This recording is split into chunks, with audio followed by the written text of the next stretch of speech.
Kaixo artista, kaixo irakasleok, kaixo hezitzaileok, beno gaur, nik gelan pilo bat aldiz erabiltzen dudan aplikazioa zurekin partekatu nahi dut. Kahoot deitzen dena. Oso aplikazio zuzena, tatita batean, gure umeak zelan dabiltzan ikusteko aukera ematen diguna. Beraz, Kahoot deitzen da, K-A-H-O-T.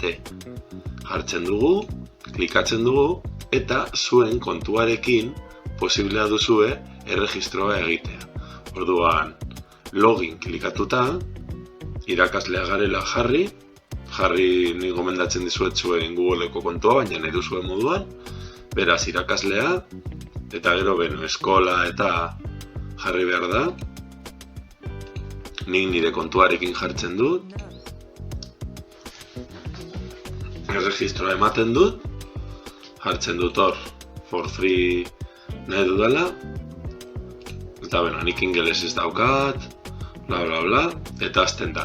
Beraz, aplikazio honetan zuk zure Kahootak sortu aldituzu. Kahoota sortzeko, hor jartzen duzu, create, orduan, bazoaz, zer zoaz egiten, bazoaz galderak egiten. Eta aukera ere dago, irudiak, bideoak eta jartzeko. Orduan, imaginatu galdera bat asmatuko dudala. Zenbat da, 23, gehi, 7. Eta orduan hor jartzen dut. 35, 14, 30, eta 31. Eta galdera zuzena berez, 30 da, ezta? Eta hor ja aukera daukagu, irudi baten bat jartzeko. Nik adibidez hemen jarriko nuke, piktogramekin zenbaten 23 gehi 7, ezta? Eta poliki-poliki sortzen duzue, jarralduzue zenbat denbora, ea puntuena, gero horrekin ea aukeratzeko zenbat dauden, gero mota asko daude, baina gaur galderetan zentratuko naiz. Eta baina agian ez duzue aukerarik, ez daukazue denborarik, zuen Kahoota sortzeko. Hau oso interesgarria da, pertsonalizatua. Por cierto, normalean gomendatzen dut 10 galdera jartzea oso grafikoa delako. Eta ez baduzue aukerarik, normalean errezena zein da, zeo zer topatzea. Orduan, Discover klikatuta, nik adibidez orain dela denbora nahikotxo sortu nuen bat jarriko dut. Ea agertzen zaidan. Txan.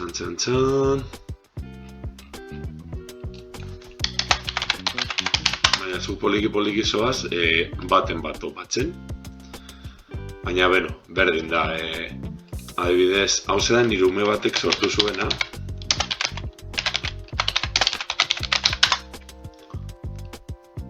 Eta orduan ikusten duzuenez, 10 galdera daude, eta berak sortu zituen horrela, ze emozio da hau, eta gertzen da marrazkia, zer da, tristura, meitasuna, lasaitasuna da morro.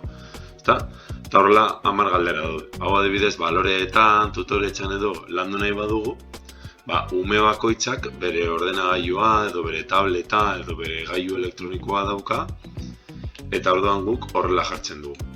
Start, arbelean horrela jartzen diegu, Classic Mode, eta orduan nahiek, lasai zen jarriko dut, beraien gailu elektronikoa hori klikatu behar dute. Orduan nik bi jarriko ditut,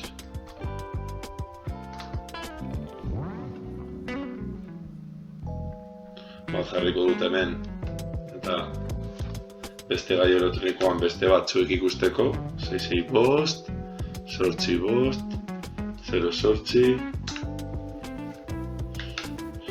eta batean jarriko dut porrotx, eta beste batean marimotortz, usten baldin badit.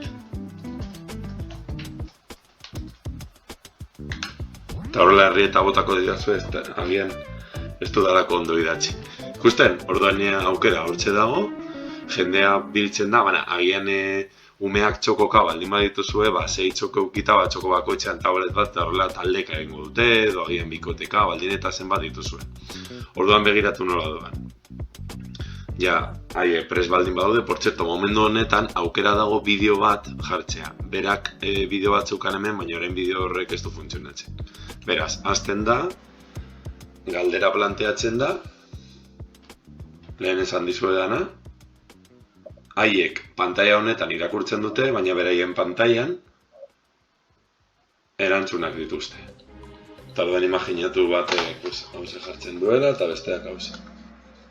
Eta orduan jakin daiteke nola egin duten.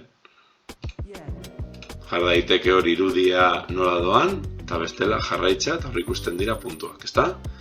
Beno, suposa dezagun, beste bat jarriko dut zuek ikusteko, beste galdera bat, bigarrena. Haiek ere feedback zuzena daukate. Orduan haiek jartzen dute, batak aukeratzen du hauze eta hauze, eta beno, hortxe dago, ezta? Orduan orain dator interesgarriena. Imagina ezazue, jada dena bukatzen dugula.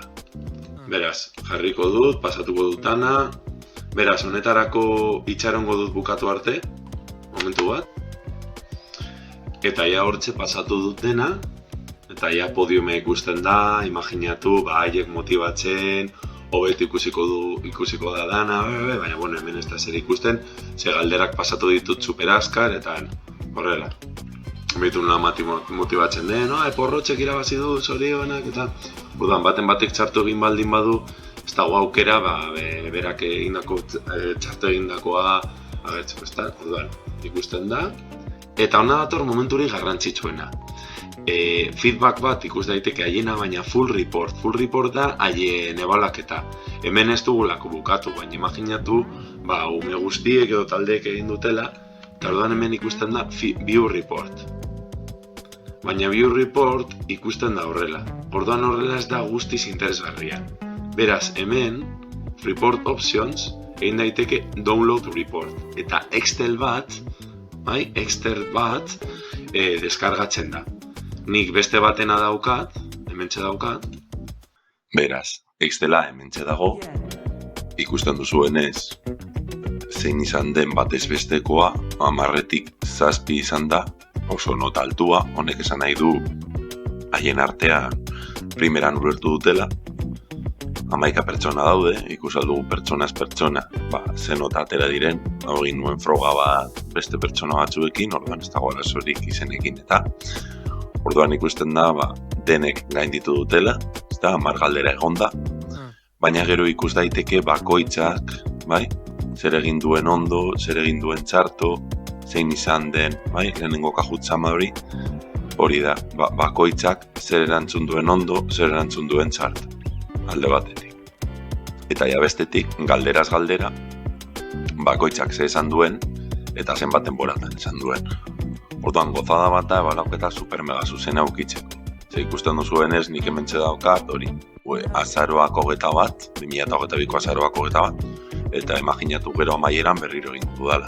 Orduan, ikaragarri praktikoa da.